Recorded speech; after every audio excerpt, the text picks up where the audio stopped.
Okay, boys and girls, you're in for a treat this afternoon. It's Friday, February 17th, and I'm in bus number 23 today.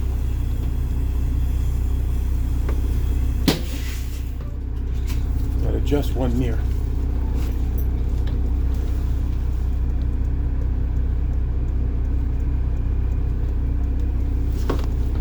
Yeah, reminder, bus 23 is a 1990 Bluebird All-American rear engine diesel bus. I usually drive a CNG, or sometimes I get to play with electrics, but today I get to play with a diesel. So you get to ride along with me to my first pickup at one of our high schools across town and experience riding in a diesel bus.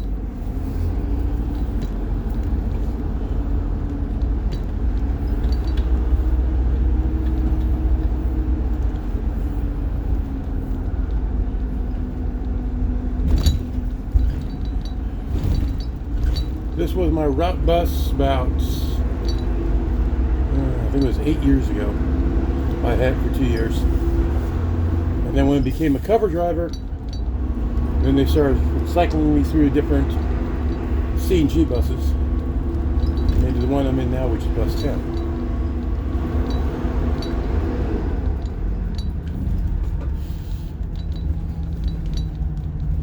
This is a good running little bus, got plenty of power.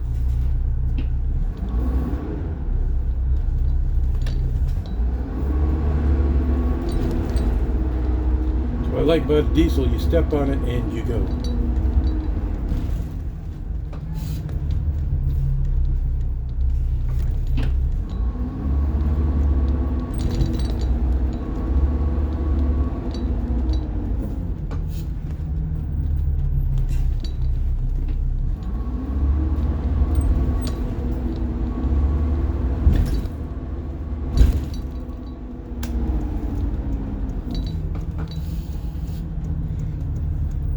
Mirrors are lined up perfectly. Not going to practice that brake.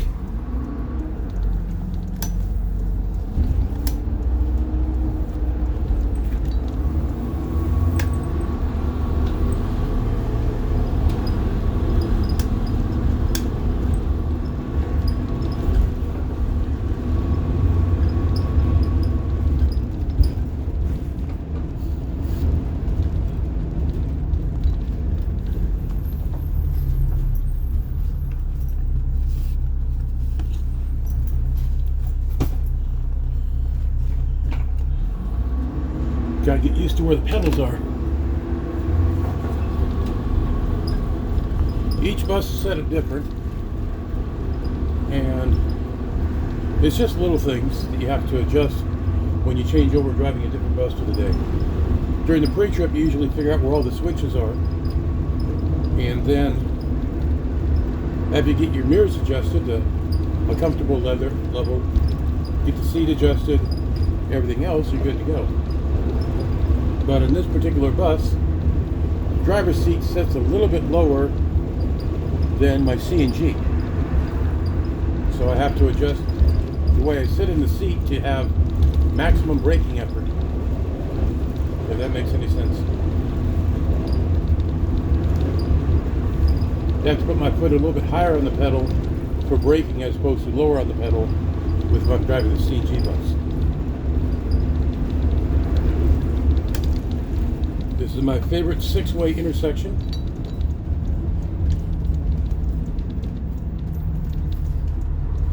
We have a couple of these in town. And if everyone plays fair, it's not a problem.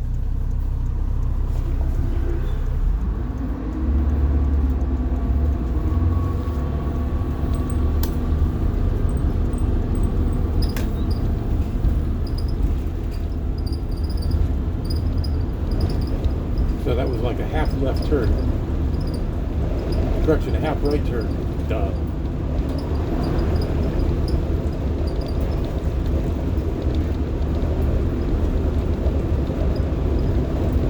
Student control mirror is a little bit farther to the right than it is on the CNG drive. So, but then this has center aisle seating. It's an 84 passenger with no seatbelts.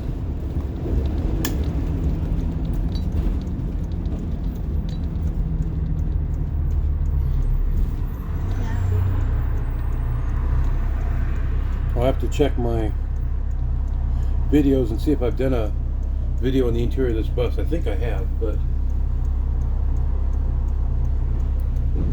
I'll have to double check, make sure I got one. If not, I'll do a new one.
Driving a 1990 bus in 2022 might sound strange, but the school district I work for had buses as old as me when I started working for them back in 2001. So think about 2001, a couple years back, 22 years ago, actually about 21 and a half years ago, because I started with them in, I think, September, October of 2001. I was driving a 1959 Crown, and I'm born in 1959. According to the plate on the bus, it was manufactured in September of 1959. So when I was 3 months old, that bus was built. And then all those years later, I'm driving it on route. So, you know, it's a 1990. It's not a spare. It's one of our utility drivers drives it. That's her regular assigned bus.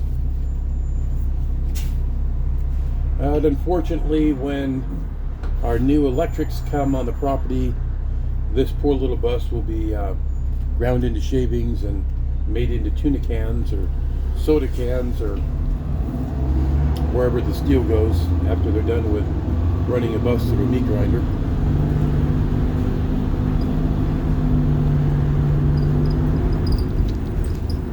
But it's a good running bus.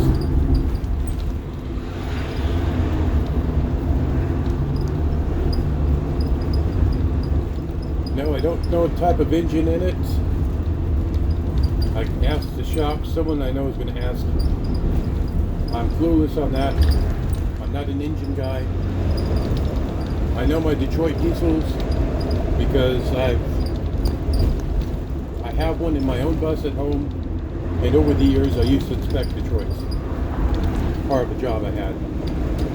So I know my way around in Detroit. Anything else, I know the Caterpillars are yellow, because I had a Caterpillar in my other bus, and some Cummings are red. That's about it for my diesel knowledge. And I just realized traffic's gonna suck tonight. It's a 3-day weekend, and Citrus is already full of cars.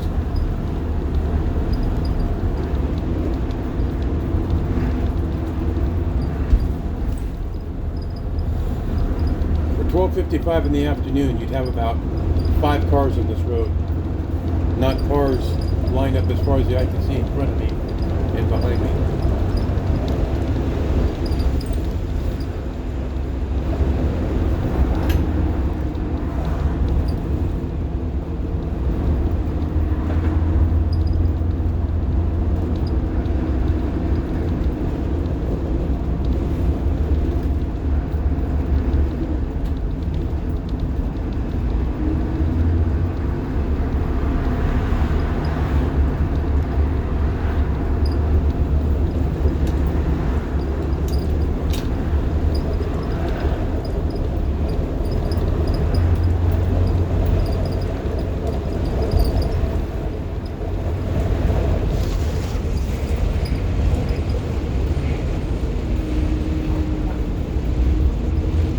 Sorry about the wind noise.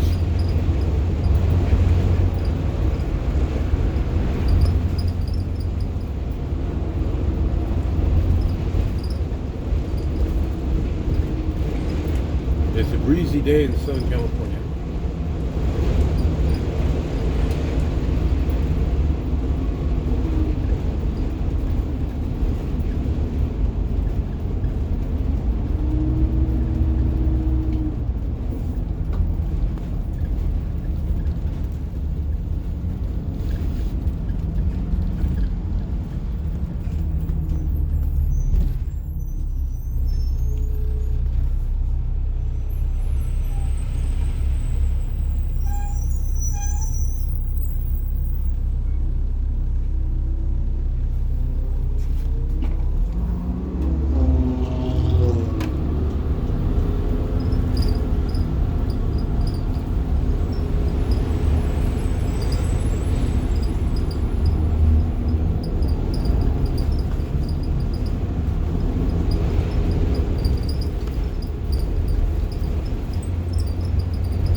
Makes as much squeaky noise as a electric bus, but a lot more air comes into this thing when you're driving.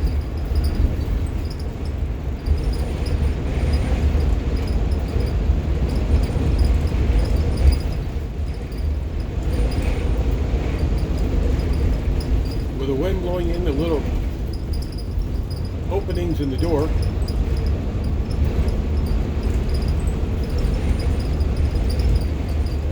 to the ceiling panels, it feels like you sound like you're in the bus with me.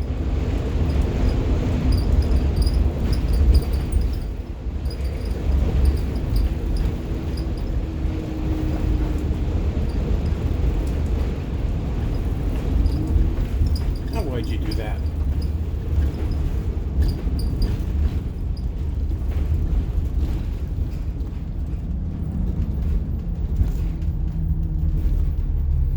Always gets me the cars that have to come over and get into that open spot that's in front of you so that they can get a car farther down in a traffic lane.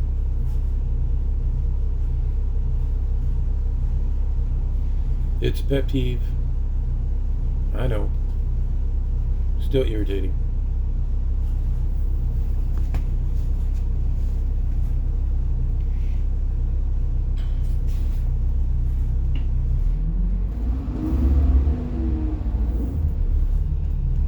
That's okay, I'm not going straight. It's going to take them a couple of tries to get across the intersection because the apron's already full over there.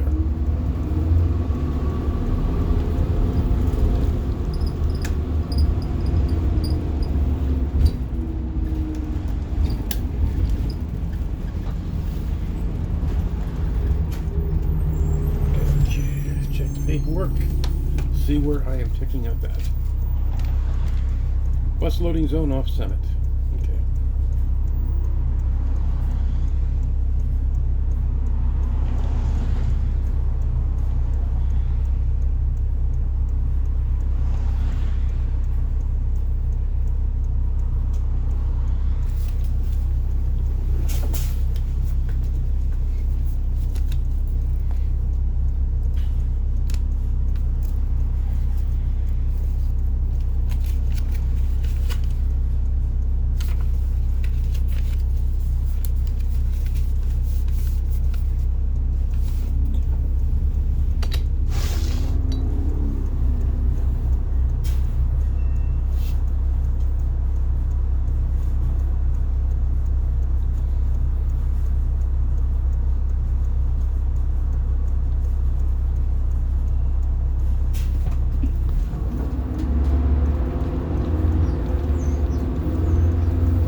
over on that corner in the future is supposed to be a In-N-Out, a Portillo's hot dogs. If you've ever been to Portillo's, they make the best roast beef and cheddar croissant sandwich.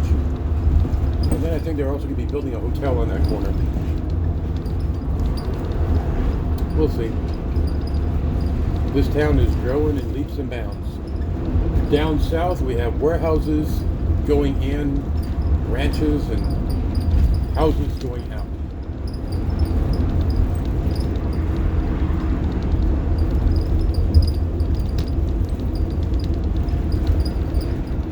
This part of town, from the freeway south, you have houses. Get on the other side of town, and from the freeway north, it's warehouses and houses.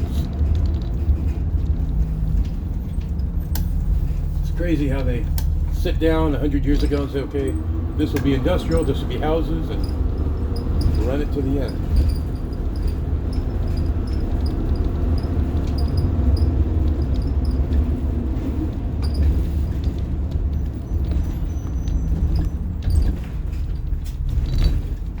Passing under Highway 210. Our local bonsai guy is setting up shop.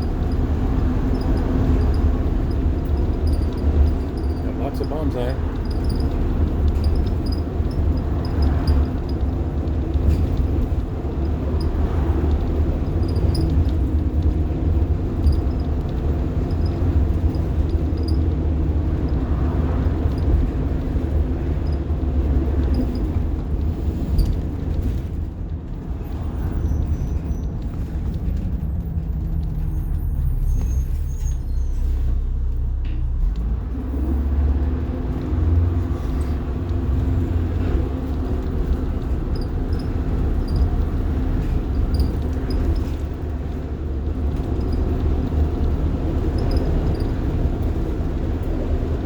These property here are in half-acre, 1 acre, and 5-acre lots. They're getting subdivided, and people are building custom homes on them.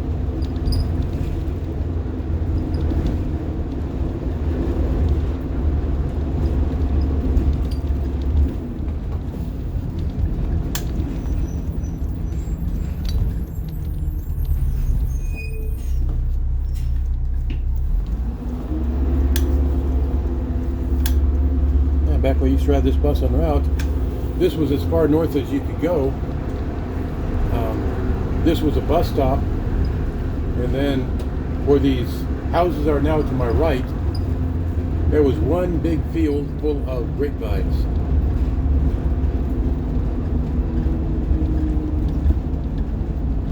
Grapevines for as far as the eye could see.